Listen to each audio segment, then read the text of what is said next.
صورت ہے. زخرف کا مطلب نقش و نگار بھی ہوتا ہے، زخرف کا مطلب گولڈ بھی ہوتا ہے، گولڈ کوٹنگ بھی ہوتا ہے، ڈیکوریشن بھی ہوتا ہے. بسم اللہ الرحمن الرحیم. آپ دیکھیں پھر حامیم سے شروع ہو رہی ہے. حامیم والکتاب المبین انا جعلناہ قرآنا عربیا لعلکم تعقلون. حامیم، قسم ہے اس واضح کتاب کی، ہم نے اسے عربی قرآن بنایا ہے. قرآن کا مہینہ ہے، قرآن پر وقت لگائیں، قرآن کی عربی پڑھیں، میکسیمم کوشش کریں کہ آپ ایک قرآن مکمل کر لیں. اگر ابھی آپ پیچھے رہ گئے ہیں تو طاق راتوں میں میکسیمم قرآن پڑھنے کی کوشش کریں. خواتین اکثر کہتی ہیں ہم طاق راتوں میں کیا کریں. آپ 2 رکعت نیت کریں، 2 رکعت نفل سمپل، اور اس کے بعد آپ قرآن پڑھیں. 1 رکوع 2 رکوع جتنے آپ آسانی سے پڑھ سکتے ہیں. پھر 2 رکعت پڑھیے، پھر قرآن کی تلاوت کیجیے، پھر 2 رکعت پڑھیے، پھر قرآن کی تلاوت کیجیے. تو آپ کی عبادت اور تلاوت ساتھ ساتھ چلتی رہے گی. ہمیں قرآن اتنا حفظ نہیں ہوتا، ہم لمبا لمبا قیام نہیں کر سکتے. تو بہت اچھا طریقہ ہے کہ آپ اس مہینے کو بس قرآن کا مہینہ بنا لیں. اللہ نے رمضان کے مہینے کے لیے کہا ہے شہر رمضان الذی انزل فیہ القرآن، یہ وہ مہینہ جس میں قرآن نازل کیا گیا. تو اللہ نے یہاں کہہ دیا عربی قرآن بنایا ہے، تو میکسیمم عربی قرآن کے ساتھ بھی وقت گزاریے تاکہ تم لوگ اسے سمجھو. اور در حقیقت یہ ام الکتاب میں ثبت ہے، ہمارے ہاں بڑی بلند مرتبہ اور حکمت سے لبریز کتاب ہے. اب کیا ہم تم سے بیزار ہو کر یہ دست نصیحت تمہارے ہاں بھیجنا چھوڑ دیں صرف اس لیے کہ تم حد سے گزرے ہوئے ہو؟ پہلی گزری ہوئی قوموں میں بھی بارہا ہم نے نبی بھیجے، کبھی ایسا نہیں ہوا کہ کوئی نبی ان کے ہاں آیا ہو اور انہوں نے اس کا مذاق نہ اڑایا ہو. پھر جو لوگ ان سے بدرجہ زیادہ طاقتور تھے انہیں ہم نے ہلاک کر دیا. پچھلی قوموں کی مثالیں گزر چکی ہیں. اگر تم ان لوگوں سے پوچھو کہ زمین اور آسمانوں کو کس نے پیدا کیا ہے، یہ خود کہیں گے انہیں اس زبردست علیم ہستی نے پیدا کیا ہے. وہی نا جس نے تمہارے لیے اس زمین کو گہوارہ بنایا، اس میں تمہاری خاطر راستے بنا دیے تاکہ تم اپنی منزل مقصود راہ پا سکو. جس نے ایک خاص مقدار میں آسمان سے پانی اتارا، اس کے ذریعے سے مردہ زمین کو جلا اٹھایا، اور اسی طرح ایک روز تم زمین سے برآمد کیے جاؤ گے. تو دنیا میں جب اللہ تعالیٰ نے راستے بنا دیے ہیں تمہارے چلنے کے لیے، تو کیا اللہ تمہاری ہدایت کے لیے راستے نہ بناتا؟ کیا اللہ تمہیں ایسے راستے نہ دیتا جن پر چل کر تم جنت تک پہنچ سکتے؟ وہی جس نے تمہارے لیے جوڑے پیدا کیے، جس نے تمہارے لیے کشتیوں اور جانوروں کو سواری بنایا تاکہ تم ان کی پشت پر چڑھو اور جن پر بیٹھو تو اپنے رب کا احسان یاد کرو اور کہو سبحان الذی سخر لنا ھذا وما كنا له مقرنین وانا الی ربنا لمنقلبون. پاک ہے وہ جس نے ہمارے لیے ان چیزوں کو مسخر کر دیا، ورنہ ہم انہیں قابو میں لانے کی طاقت نہ رکھتے تھے، اور ایک روز ہمیں اپنے رب کی طرف پلٹنا ہے. بتا دیا گیا کہ جب آپ سفر پر نکلیں یہ دعا پڑھ کر نکلیں. کسی بھی سواری پر آپ ہوں یہ دعا پڑھ لیجئے. یاد رکھیں سواری اہم نہیں ہوتی. ہم اب نہ اپنی سواری کو دیکھ کر کسی سپیریئر کمپلیکس کا شکار ہوں، نہ کسی کی سواری کو دیکھ کر ہمارے اندر جو ہے یہ جذبہ آئے کہ اس کی سواری حقیر اور ہماری اعلیٰ. اللہ تعالیٰ نے یہ بتا دیا ہے کہ منزل اہم ہوتی ہے. اصل کیا ہے؟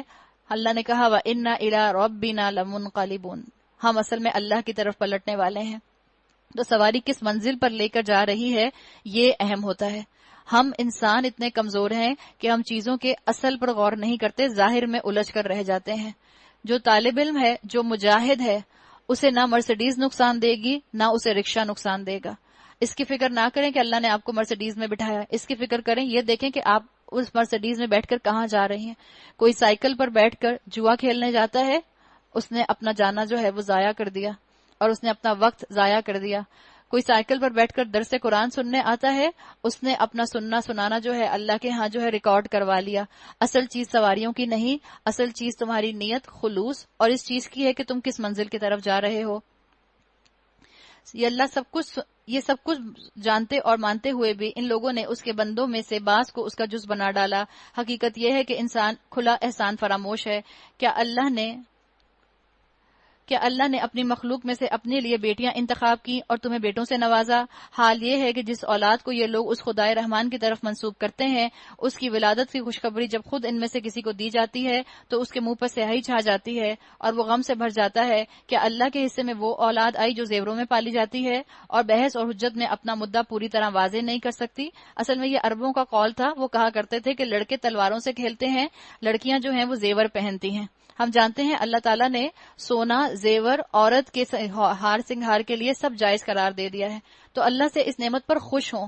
یہ جملہ پڑھ کے کہ اللہ نے قرآن میں لکھا ہے، یہ مت سمجھیں کہ آپ کی کمی بیان کی گئی ہے کہ جو زیوروں میں پالی جاتی ہے. خوش ہوں کہ اللہ نے زینت آپ کے لیے بنائی ہے، خوش ہوں کہ اللہ نے آپ کو خوش کرنے کے لیے دنیا میں کیسی نعمتیں دے دی ہیں. اور دوسری بات یہاں پر جو آئی، بحث و حجت میں اپنا مدعا بیان نہیں کر سکتی، اس پر بھی خوش ہوں. اچھا ہے کہ میں بحث مباحثہ کرنے والوں میں شامل نہیں ہوں. آپ دیکھیں شوہر اور بیوی لڑتے ہیں تو پہلے کون روتا ہے، شوہر یا بیوی؟ بیوی روتی ہے. تھوڑی شوہر رونا پڑے، مجھے نہیں پتا تم نے مجھے رلا دیا، اب میں جا رہا ہوں، میں تم سے بات نہیں کروں گا. شوہر نہیں روتے ہیں، بیویاں روتی ہیں. اچھی بات ہے، ان کو بحث کرنی نہیں آتی. اگر اللہ کی بندیاں بحث کریں گی، اپنا بھی بلڈ پریشر ہائی کریں گی، اپنے شوہر کا بھی کریں گی، اور ماحول بھی ٹینس ہوگا. تو ایک طرح سے یہ عورتوں کی فائدے میں اللہ تعالیٰ نے بات کر دی یہاں پہ کہ عورتیں جھگڑا کرنے والیاں نہیں ہوتی. اللہ نے تو یہاں بھی عورتوں کی سائیڈ لی ہے. انہوں نے فرشتوں کو جو خدائے رحمان کے خاص بندے ہیں عورتیں قرار دے لیا. کیا ان کے جسم کی ساخت انہوں نے دیکھی ہے؟ ان کی گواہی لکھ لی جائے گی اور انہیں اس کی جواب دہی کرنی ہوگی.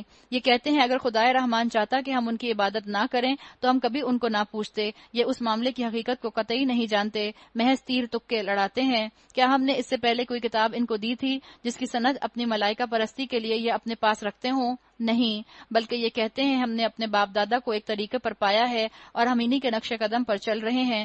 اسی طرح تم سے پہلے جس بستی میں ہم نے کوئی نذیر بھیجا اس کے کھاتے پیتے لوگوں نے یہی کہا ہم نے اپنے باپ دادا کو اسی طریقے پر پایا ہے اور ہم انہی کے نقش قدم کی پیروی کر رہے ہیں. اے نبی، ہر نبی نے ان سے پوچھا کیا تم اس ڈگر پر چلے جاؤ گے خواہ وہ تمہیں اس راستے سے زیادہ صحیح راستہ بتاؤں جس پر تم نے اپنے باپ دادا کو پایا ہے؟ انہوں نے سارے رسولوں کو یہی جواب دیا، جس دین کی طرف بلانے کے لیے تم بھیجے گئے ہو ہم اس کے کافر ہیں. پھر کیا ہوا؟ فانتقمنا، فا آیا ہے، اللہ نے بھی فوراً پکڑا ان کو. فانتقمنا منہم فانظر کیف کان عاقبۃ المکذبین، آخرکار ہم نے ان کی خبر لے ڈالی اور دیکھ لو کہ جھٹلانے والوں کا کیا انجام ہوا. اللہ تعالیٰ مجھے اور آپ کو سنتوں کو زندہ کرنے والا بنائے، اور اللہ نہ کرے کہ ہم اپنے باپ دادا کی ان روایات اور رسموں کے پیچھے ایسے چپک کر رہ جائیں کہ سنتوں کو زندہ نہ کر سکیں اور بدعتوں کے پیچھے جا کر گمراہی کا راستہ اپنے لیے اڈاپٹ کر لیں. اللہ ہمیں ایسے. 25واں پارہ سورہ زخرف آیت نمبر 26 سے شروع کریں گے. وَإِذْ قَالَ إِبْرَاهِيمُ لِأَبِيهِ وَقَوْمِهِ إِنَّنِي بَرَاءٌ مِّمَّا تَعْبُدُونَ. یاد کرو وہ وقت جب ابراہیم علیہ السلام نے اپنے باپ اور اپنی قوم سے کہا تھا تم جن کی بندگی کرتے ہو میرا ان سے کوئی تعلق نہیں، میرا تعلق صرف اس سے ہے جس نے مجھے پیدا کیا، وہی میری رہنمائی کرے گا. اور ابراہیم یہی کلمہ اپنے پیچھے اپنی اولاد میں چھوڑ گیا تاکہ وہ اس کی طرف رجوع کریں. اس کے باوجود جب یہ لوگ دوسروں کی بندگی کرنے لگے تو میں نے ان کو مٹا نہیں دیا، بلکہ میں انہیں اور ان کے باپ دادا کو متاع حیات دیتا رہا، یہاں تک کہ ان کے پاس حق اور کھول کھول کر بیان کرنے والا رسول آ گیا. مگر جب وہ حق ان کے پاس آیا تو انہوں نے کہہ دیا یہ تو جادو ہے، ہم اس کو ماننے سے انکار کرتے ہیں. بتا دیا گیا یہاں مشرکین مکہ کو بھی کہ جو اپنے آپ کو ابراہیم علیہ السلام کے دین پر کہا کرتے تھے، ان کو اشارہ کرا دیا گیا کہ تم دیکھ لو تمہارا فیملی ٹری جہاں سے شروع ہوتا ہے وہاں ابراہیم علیہ السلام ہے، اور ابراہیم علیہ السلام جو تھے وہ ایک دین کے اوپر تھے، توحید کے اوپر تھے، وحدانیت پر تھے، اور محمد رسول اللہ صلی اللہ علیہ وسلم انہی کے خاندان سے آئے ہیں. کہتے ہیں یہ قرآن 2 شہروں میں کے بڑے آدمیوں میں سے کیوں نہ کسی پر نازل کیا گیا. 2 شہروں سے مراد یہاں پر اسکالرز کے مطابق بستی طائف کی اور مکہ مراد ہے، اور بڑے آدمیوں میں سے مراد ولید بن مغیرہ جو وہاں کا سردار تھا اور عتبہ بن ربیعہ، دونوں جو سردار تھے مکہ کے. ان کا کلیم یہ تھا کہ اللہ تعالیٰ نے ان سرداروں کو پیغام کیوں نہ دے دیا اپنا، تاکہ اگر سردار ایمان لے آتے تو فوراً قبیلے ایمان لے آتے.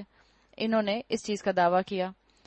کیا تیرے رب کی رحمت یہ لوگ تقسیم کرتے ہیں؟ دنیا کی زندگی میں ان کی گزر بسر کے ذرائع تو ہم نے ان کے درمیان تقسیم کیے ہیں، اور ان میں سے کچھ لوگوں کو کچھ دوسرے لوگوں پر ہم نے بدرجہ فوقیت دی ہے تاکہ یہ ایک دوسرے سے خدمت لیں. وَرَحْمَتُ رَبِّكَ خَيْرٌ مِّمَّا يَجْمَعُونَ، اور تیرے رب کی رحمت اس دولت سے زیادہ قیمتی ہے جو ان کے رئیس سمیٹ رہے ہیں.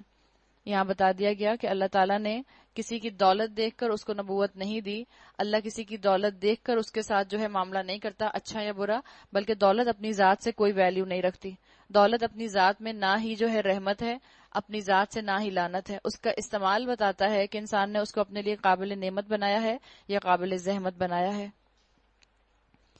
اگر یہ اندیشہ نہ ہوتا کہ سارے لوگ ایک ہی طریقے کے ہو جائیں گے تو ہم خدائے رحمان سے کفر کرنے والوں کے گھروں کی چھتیں اور ان کی سیڑھیاں جن سے وہ اپنے بالا خانوں پر چڑھتے ہیں اور ان کے دروازے اور ان کے تخت جن پر وہ تکیہ لگا کر بیٹھتے ہیں یہ سب سونے چاندی کا بنا دیتے. یہ تو محض حیات دنیا کی متاع ہے. والآخرۃ عند ربک للمتقین، اور آخرت تیرے رب کے ہاں صرف متقین کے لیے ہے. مراد کیا ہے یہاں پر؟ یعنی مراد یہ ہے کہ اگر اللہ تعالیٰ تمام دنیا والوں کو اور جو اللہ کے نافرمان ہیں ان سب کو دولت دے دیتا تو دنیا کے امتحان بہت سخت ہو جاتا. اگر ساری دولت کافروں کے پاس چلی جاتی اور مومنین کے پاس دولت نہ آتی تو کیا ہوتا کہ دنیا میں کم ہی لوگ ہوتے جو ایمان لاتے. لیکن اللہ تعالیٰ نے ایسا معاملہ نہیں رکھا. ایمان لانے والوں میں ایسے بھی تھے جن کے پاس مال و دولت نہیں تھا، اور ایمان لانے والوں میں ایسے بھی تھے جن کو اللہ تعالیٰ نے مال و دولت سے نوازا تھا. یہ اللہ تعالیٰ کی اپنی تقسیم ہے. جو شخص رحمان کے ذکر سے تغافل برتتا ہے یعنی غفلت کا اظہار کرتا ہے، اللہ کے ذکر سے اپنے دل کو خالی رکھتا ہے، ہم اس پر ایک شیطان مسلط کر دیتے ہیں اور وہ اس کا رفیق بن جاتا ہے. اللہ سے دعا کیا کریں کہ اللہ تعالیٰ مجھے غافل نہیں، مجھے ذاکر بنا دے، ذکر کرنے والا بنا دے. اور کوشش کریں کہ مسلسل آپ کی زبان ذکر میں مصروف رہے، اس لیے کہ یہاں آپ کو پتہ چل گیا اللہ نے کیا کہا کہ جس کا دل وَمَن يَعْشُ عَن ذِكْرِ الرَّحْمَٰنِ، جس کا دل رحمان کے ذکر سے خالی ہوتا ہے، نُقَيِّضْ لَهُ شَيْطَانًا فَهُوَ لَهُ قَرِينٌ، ہم اس کے اوپر ایک شیطان مسلط کر دیتے ہیں جو اس کا قرین بن جاتا ہے. قرین وہ بیسٹ فرینڈ بن جاتا ہے جس کے ساتھ انسان کوشش کرتا ہے کہ وقت گزارے، جس کے ساتھ انسان کی خواہش ہوتی ہے کہ اس کی بات مانے. تو جب انسان کا دوست شیطان بن جائے گا تو پھر انسان کو یعنی وہ گناہوں کے اندر ہی انوالو کرے گا. اس سے بہتر ہے کہ انسان اپنی زبان کو ذکر میں مصروف رکھے. آپ مختلف صورت حال میں ہو سکتی ہیں، ہو سکتا ہے کبھی آپ کی زبان سے سبحان اللہ، الحمدللہ، اللہ اکبر، استغفر اللہ یہ نہ ادا ہو رہا ہو، لیکن اللہ کا ذکر یہ بھی ہے اسکالرز کے مطابق کہ آپ اللہ کی کسی آیت کے بارے میں کچھ سوچ رہی ہوں. مثال کے طور پر بچوں کو دیکھا تو آپ کو یہ خیال آنے لگ گیا کہ میں اپنے بچوں کو کیسے جہنم کی آگ سے بچا سکتی ہوں. اب آپ اس کے بارے میں جو بھی اسٹریٹجیز بنا رہی ہیں، جو بھی آپ سوچ رہی ہیں، جو بھی آپ کے ارادے آ رہے ہیں، یہ بھی اللہ کا ذکر ہو جائے گا. مثال کے طور پر آپ کھانا پکا رہی ہیں، آپ کے ذہن میں یہ آیت آ گئی کہ اللہ تعالیٰ نے قرآن میں کہا ہے کلو واشربو، کھاؤ پیو، ولا تسرفو، اسراف نہ کرو. پھر آپ سوچ رہے ہیں کہ کھانے کا اسراف کیا ہوتا ہے، تو یہ چیز بھی آپ کا ذکر بن جاتی ہے. آپ نے گھر کا سامان دیکھا، اپنے گھر کی طرف نظر ڈالی، آپ کو اللہ کے قرآن کی آیت یاد آئی متاع قلیل، آپ نے سوچا ہاں صحیح کہا ہے اللہ تعالیٰ نے کہ یہ تھوڑی دیر کے فائدے ہیں، اور اللہ نے مجھے یہ جو نعمتیں دی ہیں انسان ان کو دیکھ کر سوچے کہ اللہ نے مجھے جنت کمانے کے ٹولز دے دیے ہیں. لباس کو دیکھیں، اپنا لباس، اپنے کپڑوں کے بارے میں آپ سوچ رہی ہیں تو فوراً اس لباس کے مقصد کو اپنے ذہن میں ریوائیو کر لیں کہ جو اللہ تعالیٰ نے قرآن کی آیات میں بتایا ہے کہ یہ تمہارے جسم کے قابل شرم حصوں کو ڈھانپے، اور لباس کا مقصد جو عورت کو بتا دیا گیا اس کے بارے میں سوچیں. یہ سب چیزیں بھی ذکر کے اندر انکلوڈ ہو جاتی ہیں. یہ شیاطین ایسے لوگوں کو راہ راست پر آنے سے روکتے ہیں اور وہ اپنی جگہ یہ سمجھتے ہیں کہ ہم ٹھیک جا رہے ہیں. آخرکار جب یہ شخص ہمارے پاس پہنچے گا تو اپنے شیطان سے کہے گا کاش میرے اور تمہارے درمیان مشرق اور مغرب کا وعدہ ہوتا، تو بدترین ساتھی نکلا. جس نے شیطان سے دوستی کر لی اس کی زندگی میں روٹین میں کیا چیزیں شامل ہو جائیں گی؟ جھوٹ شامل ہو جائے گا، غیبت شامل ہو جائے گی، بے حیائی شامل ہو جائے گی، اس کی آنکھ فحش میں انوالو ہو جائے گی. اور اگر زندگی میں جھوٹ ہے، غیبت ہے، بے حیائی ہے، ماں باپ کی نافرمانی ہے، چھوٹے بہن بھائیوں کو بلی کرنا ہے یا بڑے بہن بھائیوں کی عزت نہ کرنا ہے، آپس میں لڑائی جھگڑے ہیں، تو انسان سمجھ لے کہ اس کا ساتھی شیطان بنا ہوا ہے. شیطان اس کے ساتھ ساتھ اس کو انسٹرکشن دیتا ہے کہ کس وقت کیا کرو. اس وقت ان لوگوں سے کہا جائے گا جب تم ظلم کر چکے تو آج یہ بات تمہارے لیے کچھ بھی نافع نہیں ہے، تم اور تمہارے شیاطین عذاب میں مشترک ہو. یاد رکھیں جہاں رحمت کے فرشتے نہیں ہوتے، جہاں رحمت کے فرشتوں کو بلانے والا ماحول نہیں ہوتا، وہاں شیطان آ جاتے ہیں. اور اگر فرشتوں کی جگہ شیطان آ جائیں تو شیطان پھر انسان کو نیکیوں میں آگے نہیں بڑھنے دیتے. جب انسان کے دوست فرشتے بنتے ہیں تو انسان نیکیوں میں سبقت لے جانے والا ہوتا ہے، اور جب انسان کے دوست شیطان بنتے ہیں تو شیطان ہر وہ کام کراتا ہے جس سے قرآن اور رسول اللہ صلی اللہ علیہ وسلم نے منع فرمایا ہے. مثال کے طور پر ٹرینڈ کے نام پر گناہ کراتا ہے کہ یہ ٹرینڈ آج کل چل رہا ہے، یا فیشن کے نام پر خاموشی سے انسان کو گناہوں میں انوالو کر دیتا ہے. یہ شیطان کا معاملہ ہے، یہ اس کا وار ہوتا ہے.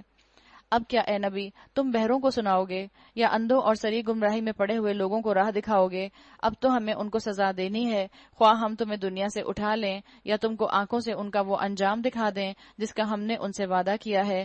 ہمیں ان پر پوری قدرت حاصل ہے. تم بہرحال اس کتاب کو مضبوطی سے تھامے رہو. اللہ تعالیٰ نے کیا کہا؟ فَاسْتَمْسِكْ بِالَّذِي أُوحِيَ إِلَيْكَ، جو آپ کی طرف وحی کیا جا رہا ہے اس کو مضبوطی سے تھامے رہیے، اور جو وحی کے ذریعے سے تمہاری طرف بھیجی گئی ہے یقیناً آپ سیدھے راستے پر ہیں. تو جب آپ کو لگے کہ آپ کی زبان سے ذکر کی کمی ہو گئی ہے، اپنے آپ کو قرآن کے ساتھ اٹیچ کر لیں، خود بخود انشاءاللہ آپ کا ذکر کرنے کا دل کرے گا رب کی باتیں سننے کے بعد. حقیقت یہ ہے کہ یہ کتاب تمہارے لیے اور تمہاری قوم کے لیے ایک بڑا شرف ہے، اور عنقریب تم لوگوں کو اس کی جواب دہی کرنی ہوگی. تم سے پہلے ہم نے جتنے رسول بھیجے تھے ان سے پوچھ دیکھو، کیا ہم نے خدائے رحمان کے سوا کچھ دوسرے معبود بھی مقرر کیے تھے کہ ان کی بندگی کی جائے؟ ہم نے موسیٰ کو اپنے نشانیوں کے ساتھ فرعون اور اس کے ایان سلطنت کے پاس بھیجا، اور اس نے جا کر کہا میں رب العالمین کا رسول ہوں. پھر جب اس نے ہماری نشانیاں ان کے سامنے پیش کی تو وہ ٹھٹھے مارنے لگے. اذا ہم منہا یضحکون، ہنسنے لگے، مذاق اڑانے لگے. ہم ایک پر ایک ایسی نشانی ان کو دکھاتے چلے گئے جو پہلی سے بڑھ چڑھ کر تھی، اور ہم نے ان کو عذاب میں دھر لیا کہ وہ اپنی روش سے باز آئیں. وَأَخَذْنَاهُمْ بِالْعَذَابِ، اللہ تعالیٰ نے ان کو عذاب سے پکڑ لیا، اس لیے کہ انہوں نے تو اپنی روش بدلنے کا ارادہ کیا ہی نہیں، مذاق ہی اڑاتے رہے. جب جب رسولوں نے دعوت دی مذاق اڑاتے رہے. ان کو یہ سب باتیں جو ہیں فوک ٹیلز لگیں، پرانی کہانیاں لگیں. ہر عذاب کے موقع پر وہ کہتے اے ساحر، اپنے رب کی طرف سے جو منصب تجھے حاصل ہے اس کی بنا پر ہمارے لیے اس سے دعا کر، ہم ضرور راہ راست پر آ جائیں گے. اب مثال کے طور پر کمپیریزن تو کوئی نہیں ہے اس واقعے کا اور ہماری زندگی کا، لیکن صرف سمجھنے کے لیے. ہماری زندگیوں میں بھی ذرا سی مشکل آتی ہے تو کیا ہوتا ہے، لوگ کہتے ہیں مدرسے سے بچوں بلوا کر قرآن پڑھوا لو، مولوی صاحب کو بلا کر دعا کروا لو، کسی درس والی کو بلا کر درس کروا لو. اسی طرح سے معاملہ ہوتا ہے. اور جب مشکل جو ہے آئی ہوئی ہوتی ہے اور مولوی صاحب جو آ کے بات بتا رہے ہوتے ہیں کہ یہ کام عمل کرنے کے ہیں، زندگی میں قرآن کو اس طرح شامل کیا جائے، مولوی صاحب کی دعا پر زیادہ فوکس ہوتا ہے. جو بات وہ کہہ رہے ہوتے ہیں اس پر فوکس نہیں ہوتا کہ اپنا عمل بدلا جائے، اپنی مینٹیلٹی بدلی جائے. مگر جو ہی کہ ہم ان پر سے عذاب ہٹا دیتے ہیں وہ اپنی بات سے پھر جاتے ہیں. ایک روز فرعون نے اپنی قوم کے درمیان پکار کر کہا لوگو، کیا مصر کی بادشاہی میری نہیں ہے اور یہ نہریں میرے نیچے نہیں بہہ رہی؟ کیا تم لوگوں کو نظر نہیں آتا؟ ام انا خیرن، میں بہتر ہوں یا یہ شخص جو ذلیل اور حقیر ہے؟ یہ شیطان کا جملہ تھا، انا خیر من. آپ پیچھے پڑھ آئی ہیں. شیطان کو جب اللہ تعالیٰ نے حکم دیا تھا کہ آدم کو سجدہ کرو تو اس نے کہا تھا میں اس سے بہتر ہوں، میں کیوں اس کو سجدہ کروں؟ انا خیر من. جو شیطان کو اپنا دوست بنا لیتا ہے، جو شیطان کے راستے پر چلتا ہے، جو شیطان کی ہی بتائی ہوئی ٹرکس کے پیچھے اپنی زندگی گزارتا ہے، اسی کی ٹرمینالوجی استعمال کرنے لگ جاتا ہے. یہ شیطان کا دوست تھا، شیطان اس کا قرین تھا، اس نے شیطان ہی کی ٹرمینالوجی استعمال کی. اس نے کہا ام انا خیر من، میں تو کیا اس سے بہتر نہیں ہوں؟ میں اور اپنی بات بھی کھول کر موسیٰ علیہ السلام کے لیے کہا یہ شخص جو ذلیل اور حقیر ہے اور اپنی بات بھی کھول کر بیان نہیں کر سکتا. یعنی کیا مطلب تھا؟ دنیاوی لحاظ سے اس کے پاس مال کیوں نہیں ہے؟ ایسا انسان جو لوگوں کی ورث ان کے مال سے نکالے اور پھر اس سے مطابق ان سے بات کرے، جس کے مال کی ورث جتنی نکلے گی اس سے اتنی دیر بات کی جائے گی. یہ مینٹیلٹی، اور ایسی مینٹیلٹی کے لوگ آج بھی موجود ہیں. کیوں نہ اس پر سونے کے کنگن اتارے گئے یا فرشتوں کا ایک دستہ اس کی اردلی میں نہ آیا. اس نے اپنی قوم کو ہلکا سمجھا اور انہوں نے اس کی اطاعت کی. در حقیقت وہی فاسق لوگ تھے. آخرکار جب انہوں نے ہمیں غضبناک کر دیا تو ہم نے ان سے انتقام لیا اور ان کو اکٹھا غرق کر دیا اور بعد والوں کے لیے پیش رو اور نمونہ عبرت بنا کر رکھ دیا. جو ہی کہ ابن مریم کی مثال دی گئی، تمہاری قوم کے لوگوں نے اس پر غل مچا دیا اور لگے کہنے کہ ہمارے معبود اچھے ہیں یا وہ. یہ مثال وہ تمہارے سامنے محض کج بحثی کے لیے لائے ہیں. حقیقت یہ ہے کہ یہی جھگڑالو لوگ ہیں. ابن مریم اس کے سوا کچھ نہ تھا. ان ہوا الا عبد انعمنا علیہ، ایک بندہ تھا جس پر ہم نے انعام کیا تھا اور بنی اسرائیل کے لیے اسے اپنی قدرت کا ایک نمونہ بنا دیا. ہم چاہیں تو تم سے فرشتے پیدا کر دیں جو زمین میں تمہارے نشین بنے. اور وہ یعنی ابن مریم دراصل قیامت کی ایک نشانی ہے.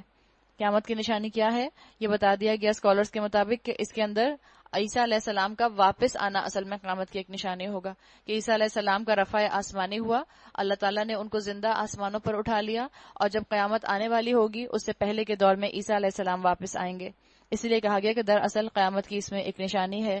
بس تم کیا کرو کہ تم شک میں نہ پڑو اور میری بات مان لو، یہی سیدھا راستہ ہے۔ ایسا نہ ہو شیطان تم کو اس سے روک دے کہ وہ تمہارا کھلا دشمن ہے۔ اور جب عیسیٰ سری نشانیاں لیے ہوئے آیا تھا تو اس نے کہا تھا، میں تم لوگوں کے پاس حکمت لے کر آیا ہوں، اور اس لیے آیا ہوں کہ تم پر بعض ان باتوں کی حقیقت کھول دوں جن میں تم اختلاف کر رہے ہو۔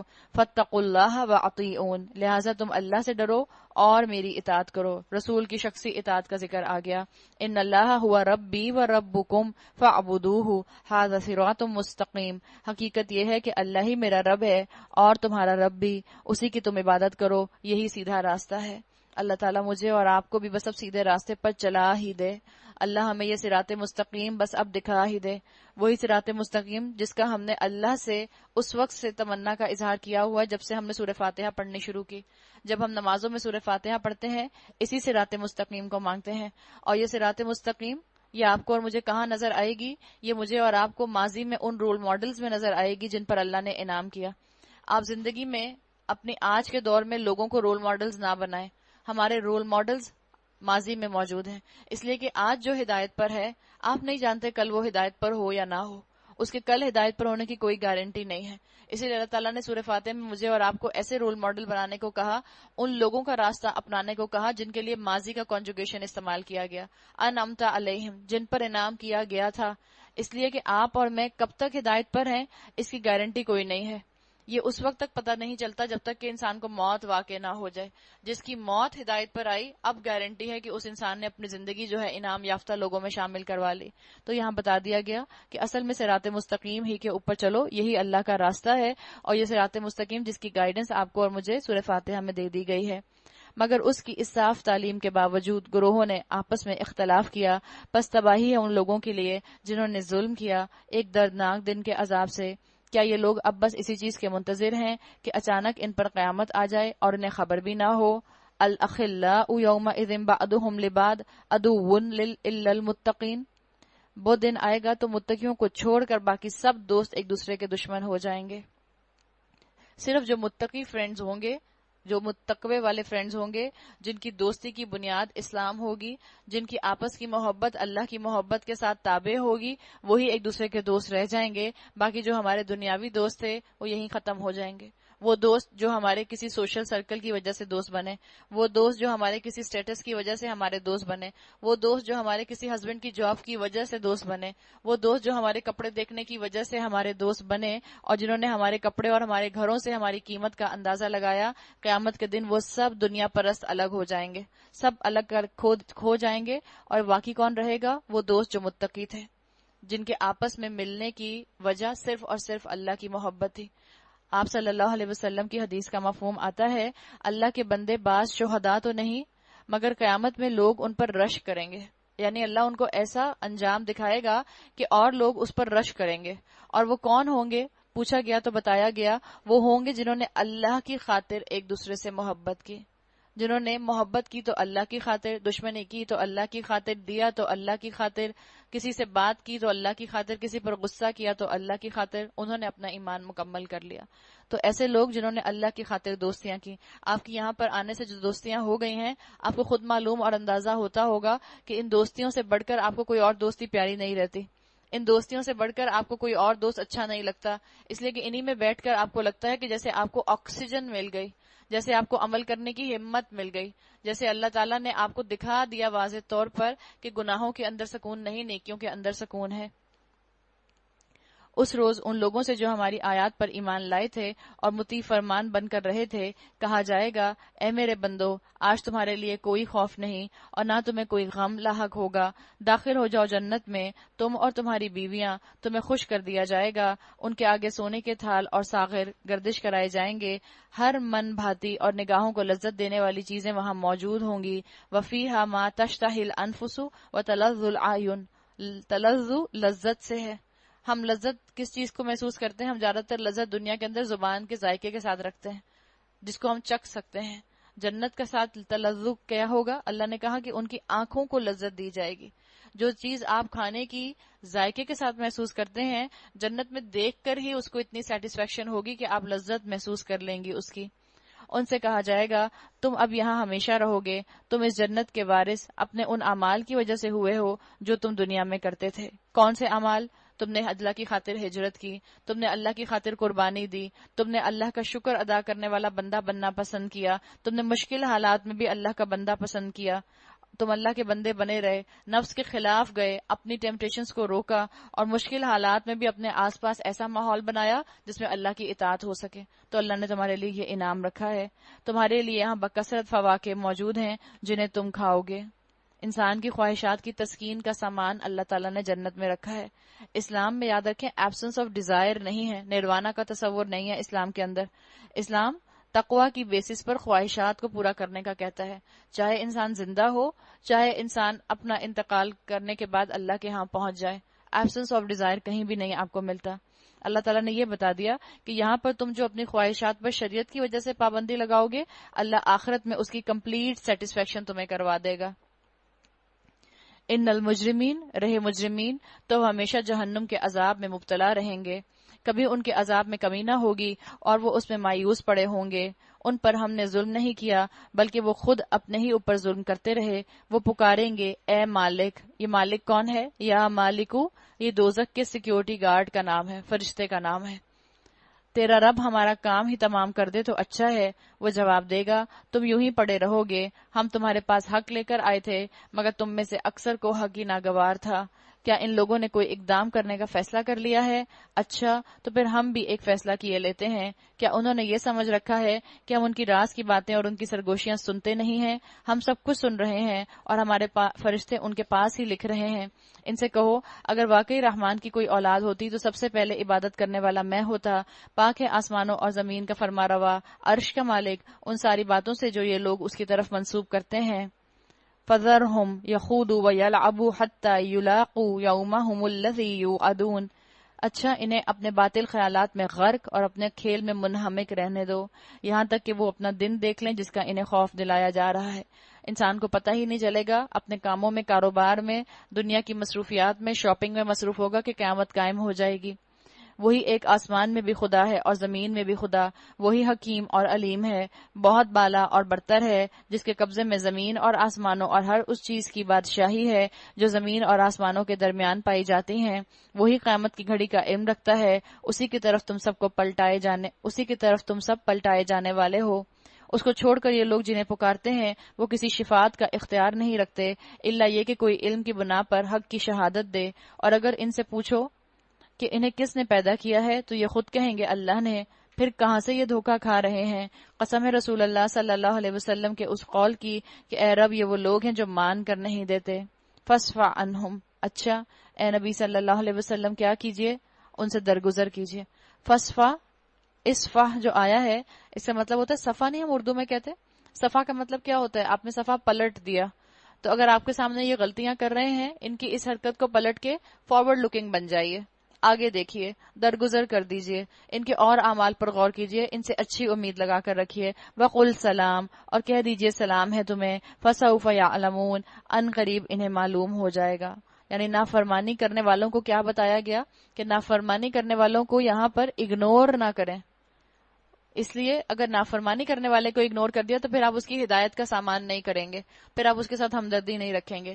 نافرمانی کرنے والے کو اگنور نہیں کرنا، اس کی نافرمانی کو اگنور کرنا ہے، یہ مطلب ہے یہاں درگزر کرنے کا، کہ اس کی نافرمانی کو اگنور کر دیں، اس کی بری عادت کو اگنور کر دیں، اس کی ریبیلینزم کو اگنور کر دیں، اس نے جو آپ کے ساتھ آپ کی اطاعت نہیں کی اس کو اگنور کر دیں۔ سورہ دخان، مکی سورت۔